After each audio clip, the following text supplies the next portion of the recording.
They have a combined 12 years in the National Football League. They combined for 65 career sacks, 232 tackles, 1 Pro Bowl selection, and 1 Employee of the Month award. That's just a straight shooter with upper management written all over him.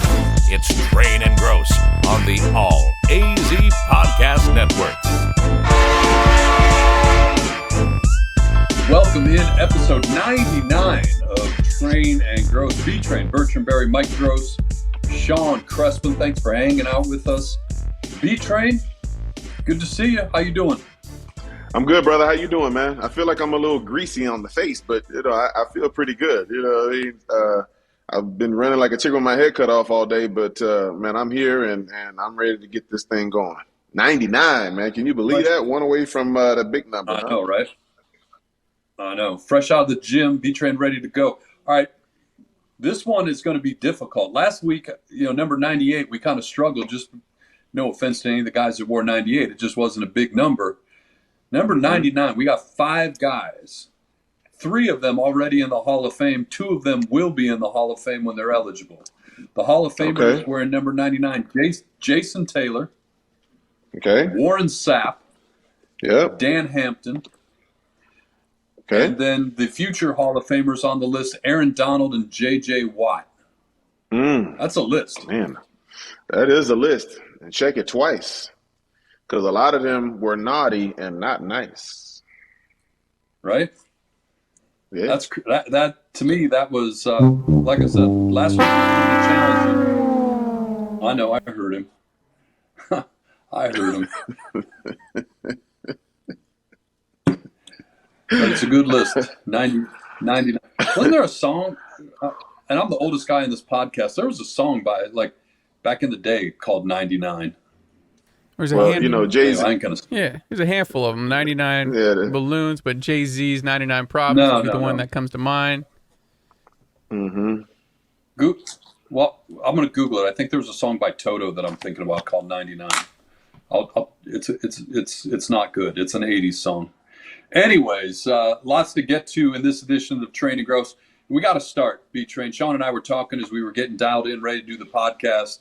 Phoenix Suns fans, Phoenix sports fans, I guess, in general, we can't have nice things. We can't have nice things. Kevin Durant getting ready to play his first game at the arena in downtown Phoenix by himself, warming up, getting loose, ready to go, twist his ankle. I saw the video. I told Sean, I saw the video, and I thought for sure it was a prank. I thought somebody was out there messing with Suns, but it was legitimate. Twisted the ankle.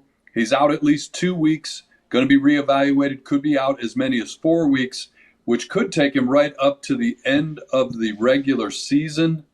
Kevin Durant down for the count with the Phoenix Suns last night, did not get to play in his first game at the arena downtown Phoenix. Mike, that had to be such a disappointment for all the fans that showed up. And I'm sure the people that were there early watching them warm up, they could not believe what they saw. And you saw the first 3 games with Kevin Durant in the lineup. I think the most important thing to take away from that was it really unlocked Devin Booker. Devin Booker really became Devin Booker, the version that we've all waited for him to be, and he's starting to become. And for Kevin Durant to go out like that, not even in a game, but in warm-ups, whoever was in charge of keeping the floor dry, they're out of a job. That's first and foremost. But 2, you look at the opportunities to come together for this team.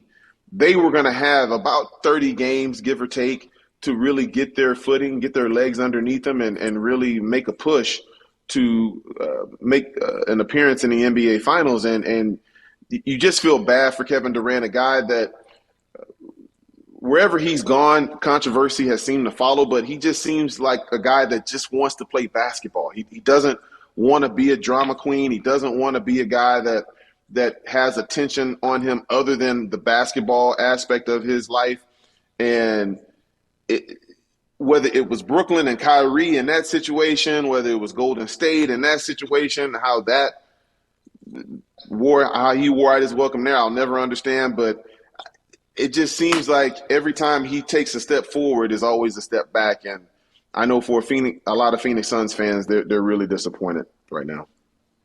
No, absolutely. You could just tell. And I was driving around on the way to work today, listening to sports talk radio locally, and it just the word jinx came up, snake bit, whatever you want to call it, for Phoenix sports in general and the Suns specifically here. The other thing too, and I mentioned this to Sean before we started recording, the narrative around different players, whether it's fair or not around their I was talking about Anthony Davis, and Sean actually mentioned this, I think, this summer when we first discussed the possibility of Kevin Durant coming to Arizona, was the concern you have is whether or not he can stay healthy. And there's a gentleman out here, I'm going to give him credit, at BMore on Twitter, and he wrote this after the injury last night. Anthony Davis has since 2019 has played in 179 games. Kevin Durant, since 2019, has played in 132 games. And Kawhi Leonard, since 2019, has played in 148 games. Yet the one that gets pointed out and gets a lot of criticism for the inability to stay healthy on that list is Anthony Davis. And obviously he's played in a lot more games than both Kevin Durant and Kawhi Leonard. So, the narrative is interesting, how it kind of follows certain players around or doesn't necessarily land with certain players. Yeah, that's a little skewed, though, because remember, when he first got to Brooklyn, he had that Achilles. So he missed the entire season. The thing about Anthony Davis is he's not missed an entire season, but he misses a big chunk of every season. He may not have the number of games, but with Kevin Durant, he missed significant time because he had a significant injury. With Anthony Davis, it's little things. It's a knee, it's an ankle, it's a nose, it's a shoulder, it's this, it's that. It's like there's always something. With Kevin Durant, he missed a big chunk of time because his Achilles was severed. You know what I mean? Like that wasn't him being injury prone. I mean, he was really injured. So the few times that he's missed games this year and the last couple of years, it isn't as if he's never been reliable and he's never been a guy that you can't depend on. With Anthony Davis, he had the 1 year when they were in the bubble with the Lakers, but other than that, it seems as if it's not a matter of if, but when he's going to get injured. And I think for him, he just seems to be a little more brittle than a Kevin Durant. But with Kevin Durant, he sustained, unfortunately, some real serious injuries that forced him to miss a substantial amount of time. No, and that's fair. And set the record, like as you said, Kevin Durant missed, the entire 2019-2020 season with the Achilles injury. And then the following year was the bubble season. And then after that, the full year in Brooklyn, he played 55 games. And then this year he's played a total of 42, 3 here in Phoenix, and of course the 39 before he was traded. And, people expect, whether it's Kevin Durant, wherever he is, or Anthony Davis with the Lakers. I mean, there were high expectations when Anthony Davis came over to the Lakers when they added him to the mix. And certainly that franchise, save the bubble year, has not delivered, right? And, this is the franchise with high expectations. But it's just interesting when you look at the numbers, right? And look at, again, the ability, whether you're Kevin Durant or Anthony Davis, to stay on the court. And selfishly, Suns fans, I mean, you look at and just get it right and get him back to the postseason. I mean, I think that's the hope. Maybe you get a game 2, 3, whatever it is in early to mid-April to get back into whatever they were working on here. To your point, you made the 3 games he's played, man, you had to be that's so exciting just to see what he could do. And the way and the game you circle out of that list was, you go into Dallas and everything that's turning into, I don't know if it's a rivalry or not, but it's turned into some fun basketball games when these teams get together. It was so nice to see how all that played out, and I think you just projected it out over the rest of the season. No doubt, Mike. And I think, last year's playoff series definitely sparked a rivalry with this. And I think even more importantly, the two superstars plain don't like each other. Devin Booker and Luka Doncic don't like each other. And that's been something that people can look towards and look forward to when they go at it. Those guys really don't like each other. And you know, a lot of times you see in the NBA, there's a lot of guys that are buddies. You know, they're going at each other on the court, but ultimately, you know that it's all love when it's all said and done. Those two guys, I don't think they share any kind of space other than the basketball court, and I think they would prefer it to be that way on a permanent basis. So, you know, I'm all for it. Anytime you have real angst, real dislike, it shows. And I think for these two, being as that they're in the same conference, they're going to be going at each other for a lot of years to come. And maybe as they get older, their stances will soften and, you know, they'll learn to respect one another. But right now, there is nothing to that effect. There is true dislike for each other. And I don't necessarily see anything wrong with it. No, I love it. I think it's great. Hey, looking at the rest of the NBA, starting the Western Conference, and a story that, look, I'm not a fan of the Grizzlies, but I like what they were doing, and this whole Ja Morant thing it's just, you know, it's got the possibility of derailing, and I don't want to make light of the situation. I really don't, but you know, this was a nice story going on in Memphis, and you know, the suspension and the uncertainty. I think it's not like, hey, the league came down and said you're suspended for this many games. They started where he's going to be away from the team for a couple games. It's turned into 4 to 6 games, and you know, this is a team that's in the second spot in the Western Conference. And again, it's got the possibility to really derail a nice story, a good story for the NBA, where you got a franchise that's been downtrodden for a while and is on the rise. Just a challenging story right now. You know, Mike, the Memphis Grizzlies are one of the more intriguing teams in the NBA.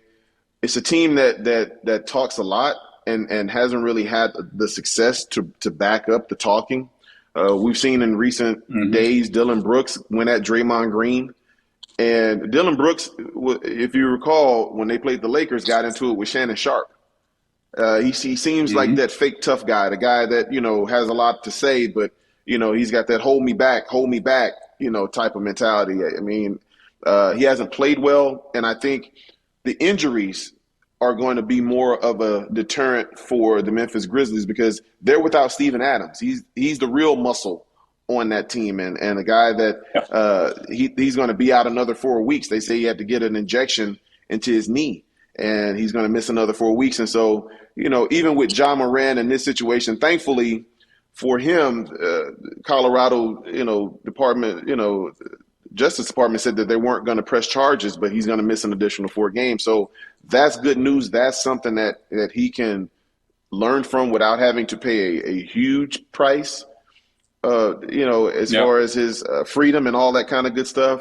But I think for him, he really needs to do some soul searching and really figure out why he's doing some of the things that he does, Mike, because as an athlete, here's my 2 cents. If you have to go somewhere where you have to have a gun on you to feel safe, you probably shouldn't be there.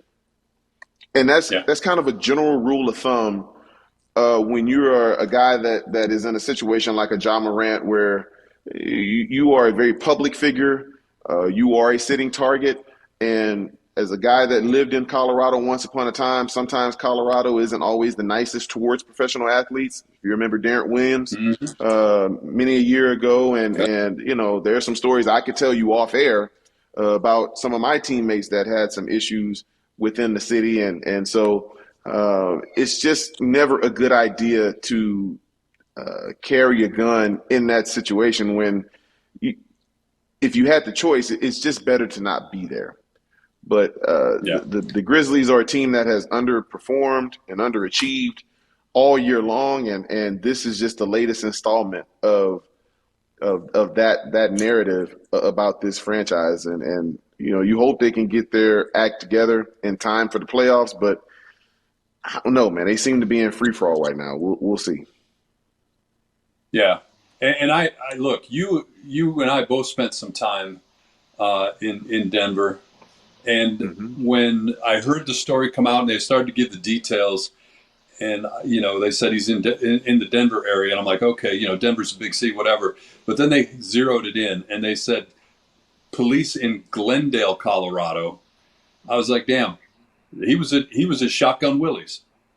That's where and you live there. I live there. You know what Shotgun Willie's is. It's a notorious. Yeah. Yeah. Right? So I'm like, what are you doing? It's notorious. What are you doing at 4 a.m. at Shotgun Willie's? I mean, look, you're a professional athlete. You got more money than I'll ever know.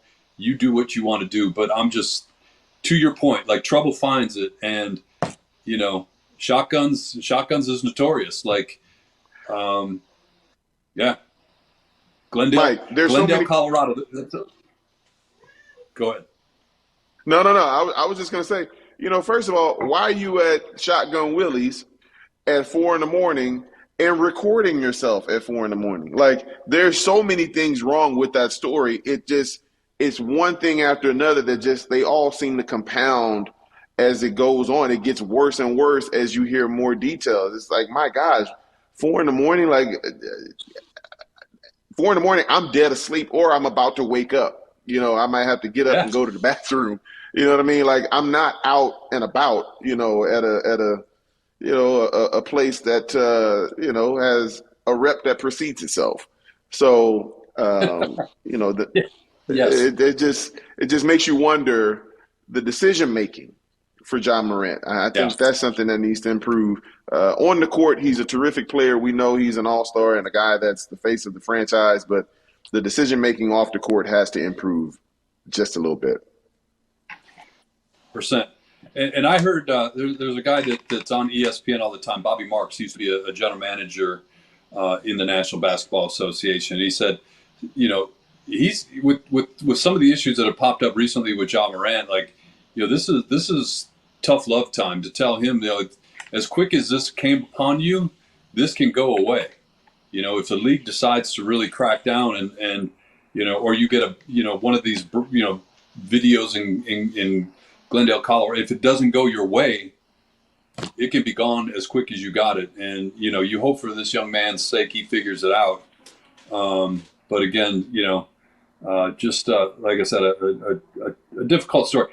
All right, before we move on, you played for the Broncos. How many times did you go to Shotguns? The time and the whole time you lived in Colorado? Once. That's all I needed. Once. And wasn't my cup of tea. I was like, damn. I was like, you $6 beer, and this is back when I was in school. $6 beer, really? Okay. All right. So it's a little more than $6 now, but I mean, my gosh, like I didn't get it. I didn't understand it, but to each his own. To each his own is right. Looking around the rest of can't believe we worked Shotgun Willie's into the podcast tonight.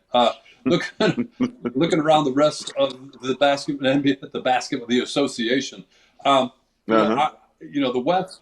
The West. For me, it's coming down to Phoenix and Denver, right? I mean, I think Memphis is. Don't forget Sacramento. Don't forget Sacramento. I was just going to say Sacramento. I mean, it's a great story. It's such a downtrodden franchise, and similar to what we were talking about with Memphis, but probably even more so. I love to see it, but I don't see them with any postseason long-term run in them. I just don't. I think you got to learn it. You got to figure that out, and they're too early in the cycle for me. I mean, Mike, the thing about it is they're a top 3 team in the Western Conference, which is clearly the tougher conference right now. It's the deeper conference, if for lack of better words, than the Eastern Conference. The Eastern Conference is very top heavy at the top 3, but I look at Sacramento and what they've done this year, Mike. There's nothing to say that what they do. They're tenacious on defense. They play with a lot of energy. They get the ball up and down the court really, really fast, and they force you into a lot of turnovers. I think Mike Brown has to be runaway coach of the year. I don't think there's any question that he is coach of the year for what he's done in Sacramento. And, it takes me back to the 2003 or 2002 Sacramento Kings, where they took the Lakers to 7. And, they hadn't been relevant since then. And it's been 20 years, two decades. And for them to be in a situation where now they can make some noise in the Western Conference, if they get the right matchup, Mike, I think they can win at least one playoff series. And I think that in and of itself would be a huge boost and a huge victory for Sacramento in the 2022-2023 season, because that would be so far ahead of schedule that, just being in the playoffs is house money. But to win a series with home court advantage, I can absolutely see them in the first round winning against whoever it is that they have to go against. The Sacramento Kings that took out the Lakers, that was Vlade Divac, right? Yeah, Vlade Divac, Peja Stojakovic, and Bobby Jackson, Mike Bibby, Doug Christie, all those guys. There's a lot of talent on that team. Rick Adelman, head coach, you know what I mean? Vlade choking back the lung darts on the end of the bench, man. It's like yeah. Meanwhile, in the Eastern Conference, top three of the top three. They shuffle it around a little bit. Milwaukee Bucks, they're on a last 20. They're 19-1. The only loss to the Philadelphia 76ers. But I still feel like the Boston Celtics are the team to beat coming out of the East. I don't know if that's fair or not to the Bucks. And I say that even if the Bucks finish first. Mike, to me, the biggest issue in the Eastern Conference for all teams that are included in this conversation is health. The healthiest of the three will be the ones that get out of the Eastern Conference. And each of those teams have injury issues as we speak. And I think for the Milwaukee Bucks, Giannis has had some knick-knack injuries where he's missed a game or two here and there, but it's all about Chris Middleton. If he's able to come back and be who he's been when they made that championship run, I think they go right back to the NBA Finals. You look at Boston, Robert Williams, is he a guy that's going to be healthy? As he's the rim protector, he's the defensive stalwart for that team. Jason Tatum and Jaylen Brown, will they be able to finally get over that hump and both guys play well at the same time? I mean, will Joe Mazzulla be outclassed by the coaches at the top of the Eastern Conference? There's a lot to be said about that, because he's a guy still proving himself, even though he's been given the head coaching job and the interim tag has been taken away. There's still a lot of questions around the top of the Eastern Conference. And with James Harden and Joel Embiid, will the process ever work out? Will Doc Rivers ever be that coach that can get that group of guys that he's coaching over the hump? There's a lot of moving parts to the Eastern Conference. So I'll be interested to see how this 2023 NBA playoff plays out, because there's definitely a lot of storylines that will keep me intrigued for all the way till June. I can't wait to see this thing get underway.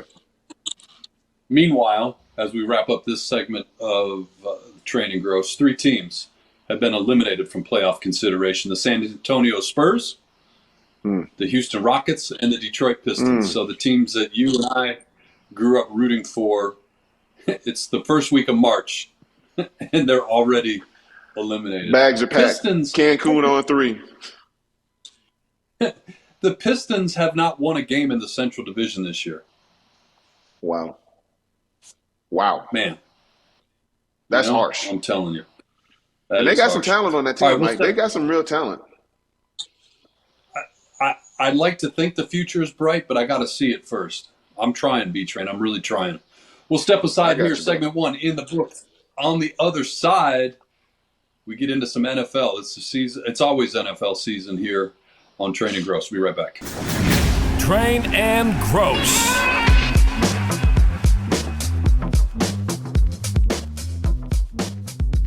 Welcome back in Train and Grose, episode 99 rolling along, and B-Train, the NFL season that never stops, year round, all the time. and it's your favorite time of the year. It's called franchise tag season in the National Football League. And obviously, there's one guy that we're going to spend a lot of time on, so we'll get to him last. Mm-hmm. I just don't get, I don't understand. Help me understand. There was 6 players tagged in the National Football League this season. 3 of them, 1, 2, 3, running backs. I don't understand it. You look at the way the game has changed. You're looking at how, back in the 80s, like you draft Billy Sims or Billy Sims, that was probably 70s, wasn't it? Barry Sanders. You can tell Lions fan, a lot of number 1 picks. Emmitt Smith, whatever, right? Right. And that was your running back for a decade and or more if you were lucky. Now you can bring guys in off the streets that can come in and plug them in. And 3 teams are going to commit if they don't take these tags away, if they don't deal with it either with a contract extension or some kind of trade. Over $10 million, almost $11 million a year for running backs. I know how you feel about the franchise tag, and we can talk about that. But just from a business standpoint, the way the league has changed to commit that much money to a running back, and I know the argument about, it's good for the team because they lock him in, but they don't have to give him long-term money. That seems like an awful lot of money to commit for 1 year, even for a running back in the 2023 NFL. Mike, I hear what you're saying, but when I think about the franchise tag for a quarterback, the one that we're going to talk about a little bit later, the non-exclusive is 3 times that at $32 million. The exclusive is at $45 million. So even though $10 million seems like a lot of money in today's NFL, it's still grossly undervalued in comparison to the quarterback position. And I know for Saquon Barkley, he's looking to get paid. He's a guy that was a former 2nd overall pick in the draft, a guy that was taken higher than Daniel Jones was, who just got his money, 4-year, $160 million, but ultimately really just a 2-year, $80 million deal. I don't like I hate the franchise tag, especially the non-exclusive franchise tag. It's really a slap in the face. It's really saying we don't think you're worth it, but go ahead and test the market and see what you're worth. And if somebody else is willing to drive up the price, then we still have the right to match it, and we can go back to kissing and make up. But if not, if we want to let you walk, then you're going to give us 2 first-round picks. And I think for Saquon Barkley, he's owed better than that. He's done more for that franchise than Daniel Jones ever has. And although he's been injured a lot of his time with the New York Giants, I still feel like what you saw this year and what you saw his rookie year was enough of a sample size to commit long-term to a Saquon Barkley. And I know Daniel Jones is, he plays the premier position in the NFL and blah, blah, blah. And a guy that threw 15 touchdowns in 17 games, Mike, just got $40 million a year. You tell me that makes any sense in any sport, I will beg to differ every single time, because Saquon Barkley had more to do with the success of the New York Football Giants than Daniel Jones did. But yet, when you talk about a franchise tag, off the top, he's going to make 3 times what Saquon Barkley could. That just seems grossly unfair to me, and I don't understand it. Meanwhile, in Dallas, Tony Pollard gets the tag, and I think the conventional wisdom there is that it essentially ends Zeke Elliott's time as a Dallas Cowboy, doesn't it? I mean, you look at what his numbers are and where I was going with my whole, why pay running backs anymore? This contract that he's under, 10.9 this year, 10 next year, 15, and then 16 when it ends in 2026. There's no way in heck the Cowboys pay him any of that. I think he's gone before this free agency season ends. No question, Mike. He is gone, and you can just see the fall off in production for Ezekiel Elliott, and I think they ran him into the ground the first 3 years. He was a workhorse for the Dallas Cowboys. Unfortunately, they didn't have the playoff success that would have justified the load that he had to carry, and They waited on Dak. They waited on Dak. They waited on Dak to get better, and he finally did, and that's good for them. But, if you're Ezekiel Elliott, you have to feel some kind of way. His best years were really wasted with the Cowboys, and I know that he is going to get the shaft. As soon as they franchised Tony Pollard, you knew Ezekiel was gone. But that's just the nature of the business. It's always younger and cheaper, and Tony Pollard fits that to a T in reference to Ezekiel Elliott and the Dallas Cowboys heading into the 2023 season. And you made an excellent point about how they overused, whatever the word is, Ezekiel Elliott. His first year in the league, 322 carries, 1,600 yards, and then followed that up 2 years later with another 300-plus yard carry, season, and went to 1,400 yards. And that's a lot of wear and tear early on in that career. But I think it goes to show how the mindset of these franchises is changing when it comes to the running back, right? To commit that kind of money, and to know that wear and tear. Going back to what you said before, we've talked about this before. I couldn't agree with you more about the decision the Giants made. If you look at where the Giants came in such a short amount of time here recently, Daniel Jones was the starting quarterback, but Saquon Barkley was the guy getting it done.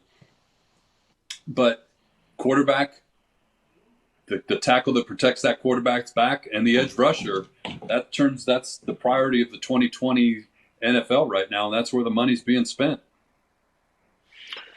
I get it, Mike. I understand the philosophy and the thought process of how you build a team nowadays, but there is always going to be outliers. And I think each situation has to be treated different. And for Saquon, he deserves better because he has more to do with the success of the Giants than the quarterback ever did. Mike, think about that. In a pass-happy league, Daniel Jones threw 15 touchdowns in 17 games. That's not even a touchdown a game, and he got $40 million a year.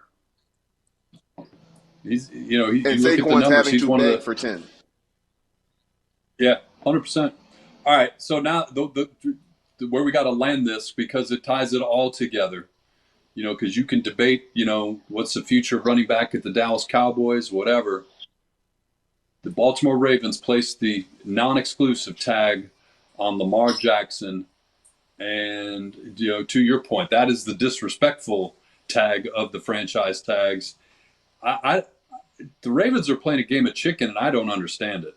I just don't understand it. And we've talked about this. And as this story goes along, there's no clarity coming to me on this story at all. Mike, I think Lamar Jackson is the one entity that really makes the NFL look bad. Think about when he was drafted. This was a guy that was a Heisman Trophy winner and a Heisman finalist the very next year. They actually tried to get this man to try out at other positions. He said no. He stuck to his guns. He's a man of principle. And he ultimately became the MVP. So all 32 teams passed on Lamar Jackson at first. The Baltimore Ravens traded back up to go get Lamar Jackson at 32. So nobody believed in this guy. And the more success that he has, the worse the NFL looks, because you can't have that flagrant of an overlook than Lamar Jackson, a guy that not only proved you wrong, was the MVP of the entire league unanimously. Then, Mike, you think about this aspect of his contract. Not only do the owners not want to set the precedent of what the Cleveland Browns did and give a fully guaranteed contract, the agents don't want Lamar Jackson to shine in this situation. And here's why. If you're an agent, if Lamar Jackson goes and gets what Deshaun Watson gets plus some, what is their point? What is their relevance? You don't need an agent, because now this sets a whole new precedent, not only for quarterbacks, but for all players. Because if he gets the money that he's asking, he's basically saying, I don't need a go-between to get what I want. And what that's going to do is that's going to make a whole lot of players look back and think, what am I paying my agent 5-10% for if Lamar is getting everything he wants without an agent?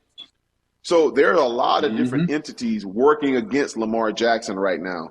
The owners, the general managers that look foolish because they tried to get him to change positions, the agents themselves that don't want him to succeed because their jobs become irrelevant and outdated. So unfortunately, Lamar Jackson represents so much that the NFL doesn't want to shine. I hope he gets his money even more because of that, but there are a lot of different forces working against him. And I look at this and I say, there is no, wherever he gets the money, there's no way he can play for the Ravens, can he, the way this has gone? He can play for them, but there will never be it will never feel the same. It will never be the same relationship. No. Not after the non-exclusive franchise tag. He has to feel a certain way right now, Mike, and deservedly so, because this is something that should have been done 2 years ago. Soon as he won that MVP, he should have been locked up. He would have been cheaper. He would have been happier. And the Baltimore Ravens would be in a much different place had they done the right thing while he was as hot as he possibly could have been. Yeah. This one makes no sense. This one. Oh, it makes perfect sense. It makes perfect sense, Mike. All right. I mean, you and I have had this type of conversation enough. I know where you're coming from. I'm just looking at it. I'm looking at it from the fan standpoint. Like if I'm a Ravens fan, I'm like, come on, like you're pissed. You look at this guy. Everything. I'm pissed. That's how I'm saying. Like that's why I'm saying it makes no sense as a fan. Like you more so than anybody has helped us. Sean and I, when we did the radio show, now the podcast, the business aspect of it, the behind the scenes stuff that people maybe don't see or maybe they know about but don't appreciate or factor it in. So, like I said, I'm looking at this as purely from a fan standpoint. And you look at what Lamar Jackson has done for this team and what he's accomplished, and you look at it like, no, who the wide receivers playing. I mean, it's crazy, and I just don't understand it. And when you know how hard it is to get a franchise quarterback in this league, we talk about Daniel Jones. Look at what we're dealing with here in Arizona. We thought we had a franchise quarterback. You've got that in Baltimore. You've got it, and if you let him go, you're not going to get it back right away. There's no guarantees. That's the frustrating part for me. I get exactly what you're saying. The business. All of it. It's dirty. I understand it. The agent part, you make it perfect sense.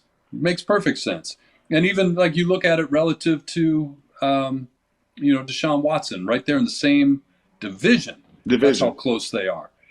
So all of that makes sense. I'm just sitting there, I'm the Baltimore Ravens fan sitting on the couch drinking a beer, watching my team, not understanding how this is unfolding, I guess. Mike, a couple of things before we get out of here with this one. You look at this and you have to ask yourself, if Ozzie Newsome was still in charge, would this be an issue right now? Did you ever hear about the Baltimore Ravens having any kind of issue contractually with their superstars when Ozzie Newsome was the general manager? No. They were known as a first-class organization. They were one of the favorites of all the players around the league. People spoke very highly of the organization. And DaCosta has lost all of that goodwill, if you will, towards the players. And now you've got different guys chirping in defense of Lamar Jackson. It just seems like things have changed in Baltimore since the great Ozzie Newsome has stepped down as the general manager. And two, Mike, here's another issue too when you think about this. If they don't sign Lamar Jackson back and he leaves to go elsewhere, that locker room will never trust that front office again.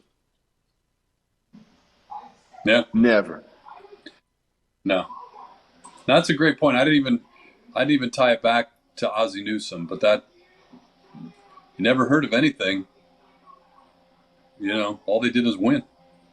All they did was win, and everybody was happy. You remember we had Anquan Bolden on. He talked so lovingly and glowingly about the Baltimore Ravens and Ozzie Newsome, how he's treated, how they let the families come to camp, and how it was such a family-friendly environment. You don't hear that anymore.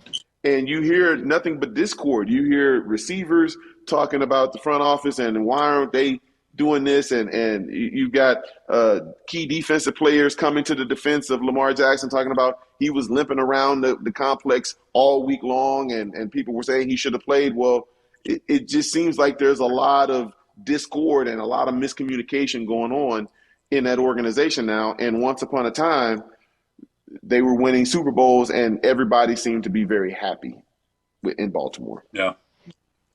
All right.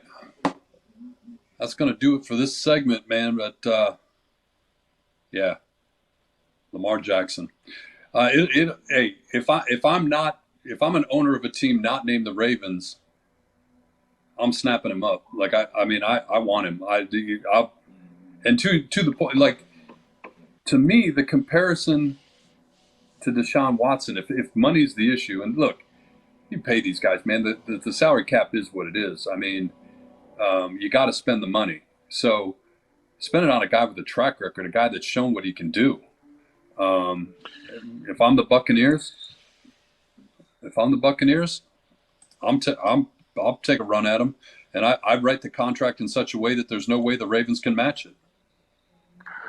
Mike, there are so many different entities at work right now. The fact that there are so many teams in need of a franchise quarterback, but they all within minutes of the Baltimore Ravens slapping that tag on Lamar Jackson, saying that they were out. If you're Atlanta, how can you be out of the quarterback market? If you're the Raiders, how can you be out of the quarterback market? If you're the Carolina Panthers, how can you be out of the quarterback market when you desperately need one? And you're saying that you're out before the man even gets notified that he's being tagged as non-exclusive? Mike, there's so much going on. People don't want to say the ugly C word associated with the NFL, collusion, but that's exactly what's going on. It's the fact that you have a non-exclusive franchise tag, that in and of itself is the biggest form of collusion that there is. Yeah, go ahead, see what other people are going to do. I promise you they're not going to do what we're going to do, and then you're going to have to come back begging to us, and we're going to give you less money than we offered the first time. I hate it. I really feel like this is not fair to Lamar Jackson, and if the Baltimore Ravens don't do right by this young man, they will rue today. Yeah. Well, they're well on the way to having that be the case. All right, we'll step aside here. More of Training Grose on the other side.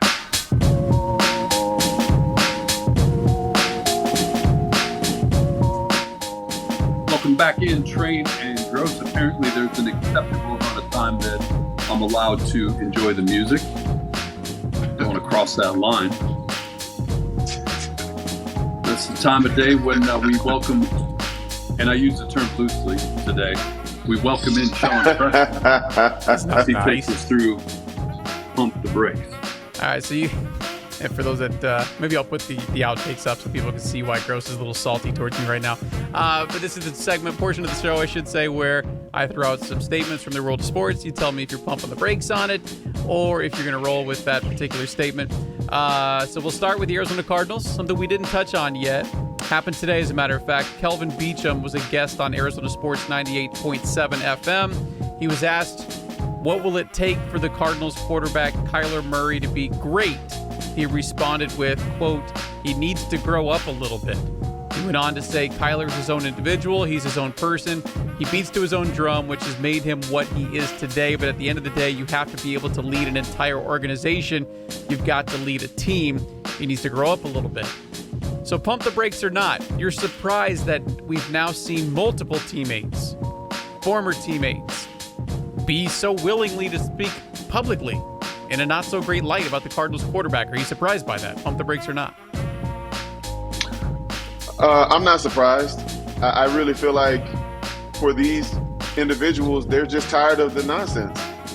You're in the game to try to win, and when something takes away from your ability to win, it's going to be frustrating. You only have so many cracks at this as an NFL player. And when a guy is not displaying the behavior of a true leader, then you're going to call it out. And I think they have every right to do that.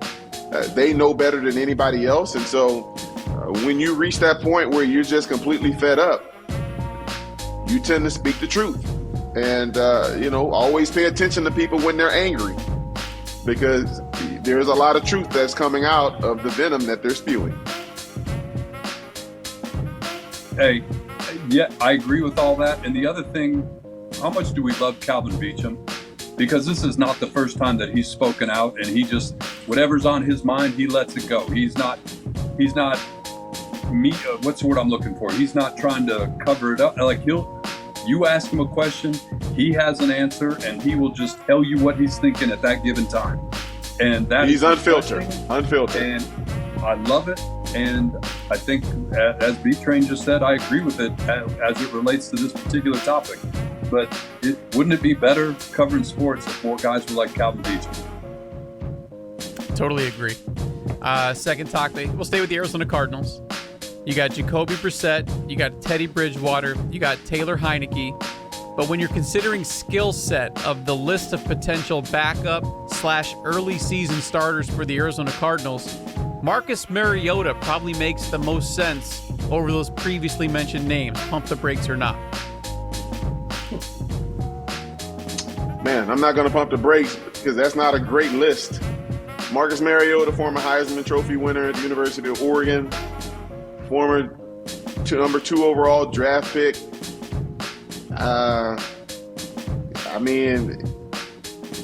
Look, there's a premium at quarterback right now because there's just not enough of them to go around. And when you have these type of names up for prime backup spots, it just kind of lets you know where the quarterback position is. There's a lot of guys getting paid a lot of money that aren't very good at their job. And so Marcus Mariota, even though he just got kicked out of Atlanta, he still makes a lot of sense with the Arizona Cardinals because of the way he plays in relation to Kyler Murray. And if you're talking about a stopgap for, 5 or 6 games, hell, why not? Grose? No, pump the brakes. Hit him. Out of the quarterbacks that you listed, out of that list of quarterbacks that you had there, the one I'm circling is Jacoby Brissett. He was with Drew Petzing in Cleveland. They got some things done, and to me, that's where I'm going. Whether or not he wants to come here or not, that's a different story.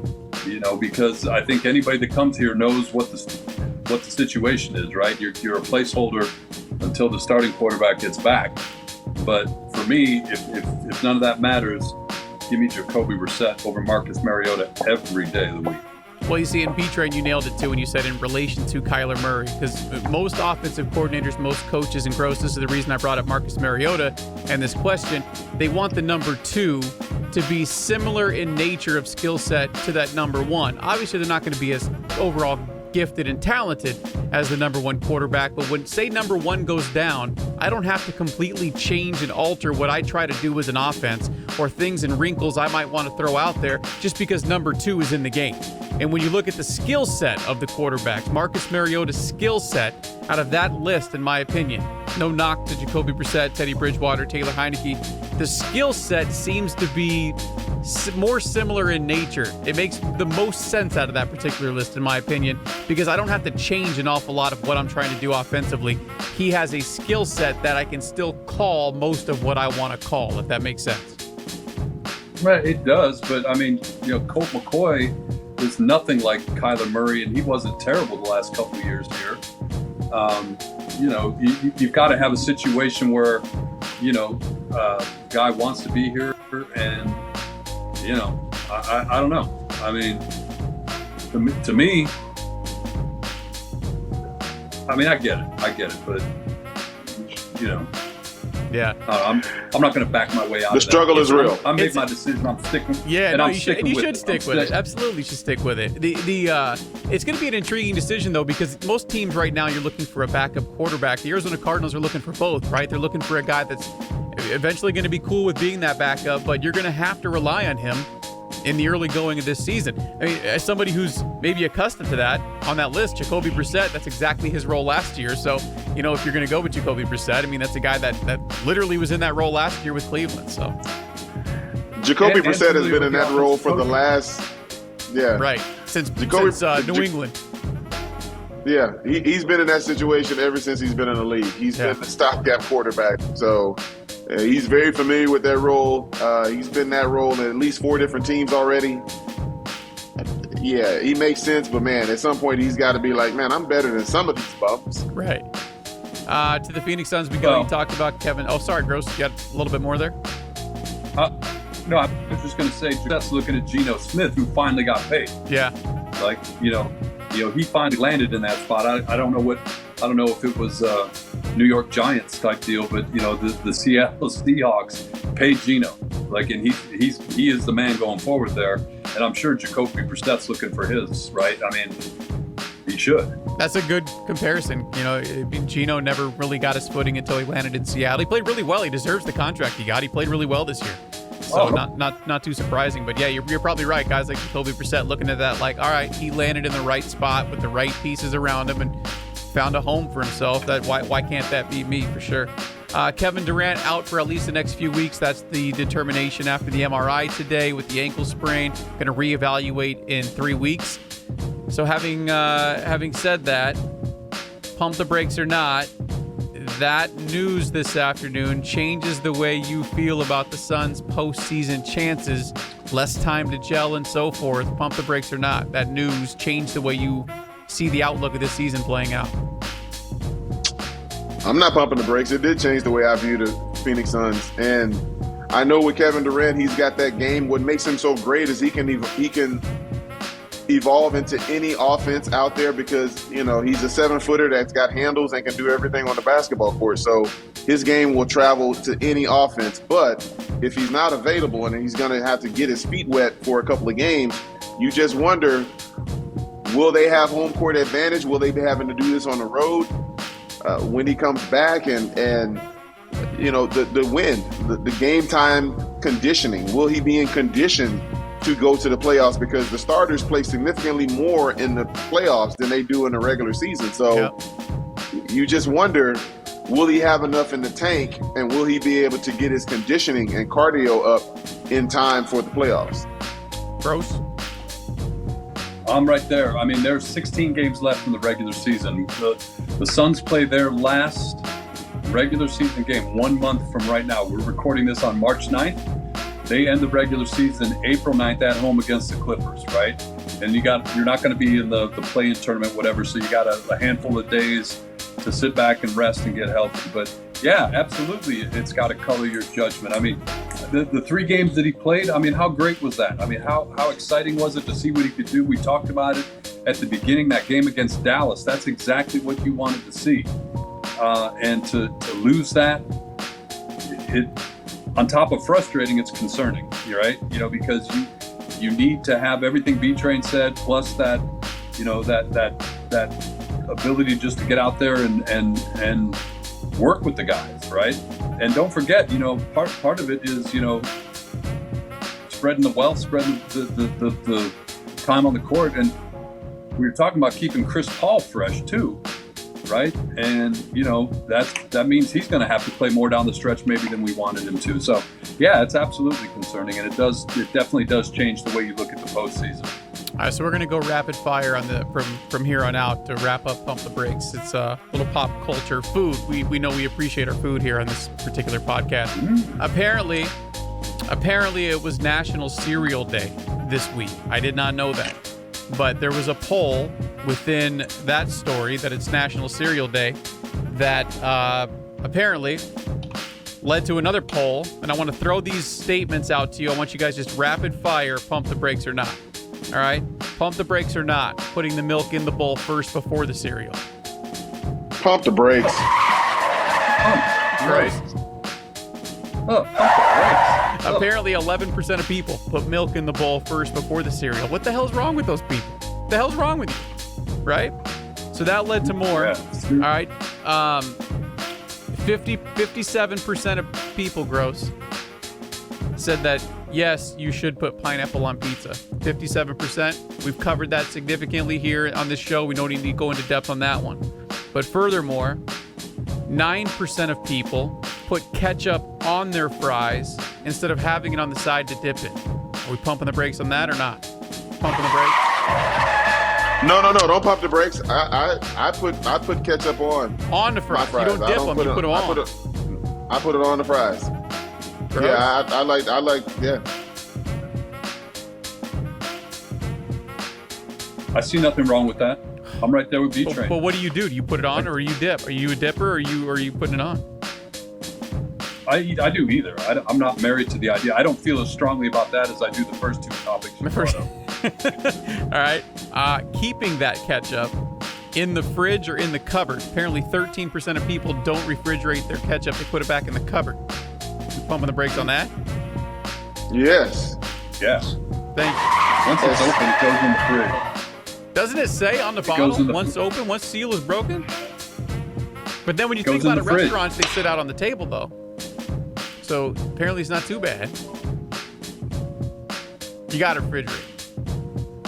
Put the damn ketchup in the fridge like everybody else. All right, and last one. 67% of people say they would prefer eating the corn on the cob opposed to corn off the cob. We pumping the brakes on preferring corn on the cob? No, I mean, to each his own. But we are pumping the brakes on the milk first before said cereal. I'd agree with that. Absolutely. All right. Yeah, that's big time. Time for dad jokes. If you listen to this program, you know how it works. B-Train puts the glasses on like he just did. If you're watching this on YouTube, you see that. He's going to deliver his dad joke no matter what. He's going to get one of these. It's above and beyond. Or excuse me, if it's just quality dad joke, you get the laughter. If it's above and beyond, you get the standing ovation, Gross. That's what this is called. It's called a standing ovation is what that's called.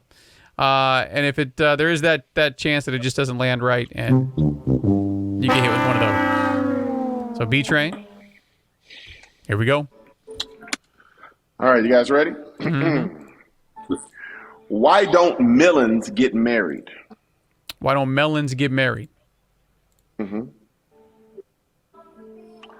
They cantaloupe. There you go. That was quality. That was solid. I like it. Well done, B-Train. I love it. All right, that's going to do it. Episode 99 of Train and Gross. We're going to have to do something. We cannot do the next podcast remote. We got to be in person. We got to be in person. Yeah, it's a black tie affair for the next one. We'll figure that out. But coming up, episode 100 of Train and Gross. Thanks for tuning in. Don't forget, follow us on Twitter @Train and Gross. We'll see you next time. We'll holla.